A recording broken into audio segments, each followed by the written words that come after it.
மக்களே வணக்கம். இன்னைக்கு ஆஹா ஹோட்டல் டாஸ்க்கு முடியுது. இன்னைக்கு வந்து அவங்களோட ஸ்டார்ஸ் கொடுக்கணும்னு சொல்லியிருக்காங்க. பெஸ்ட் எம்ப்ளாயி 2 பேர் மட்டும் தான் செலக்ட் பண்ணி கொடுக்கணும்னு பிக் பாஸ் அனௌன்ஸ் பண்ணியிருக்காரு. ஸோ இவங்க ஸ்டார்டிங் 3 டேஸில் 3 days first day, second day, third day 3 நாளும் யார் நல்லா பெர்ஃபார்ம் பண்ணாங்கன்னு சொல்லி பார்த்தாங்க. அதில் 2 பேர் செலக்ட் பண்ணாங்க. ஒன்று வந்து சபரி, இன்னொன்று வந்து பிரவீன். ஸோ 2 பேருக்கும் வந்து 3 பேருமே செலக்ட் பண்ணி கொடுத்தாங்க. தீபக்கு, பிரியங்கா அண்ட் மஞ்சரி 3 பேருமே சேர்ந்து செலக்ட் பண்ணது இது 2 பேர் தான். ஸோ இவங்களுக்கு 2 பேருக்கு மட்டும் சபரிக்கும் பிரவீனுக்கும் மட்டும் கொடுத்தாங்க. ஸோ இவங்க 2 பேர் தான் பெஸ்ட் எம்ப்ளாயி ஸ்டார்ஸ் வாங்கியிருக்காங்க.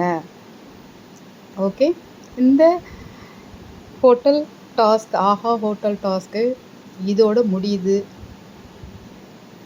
ஸோ கெஸ்ட்டு வந்தவங்க எல்லாம் பாராட்டி பேசிகிட்ருக்காங்க, எல்லாருக்கும் பாராட்டி பேசிகிட்ருக்காங்க.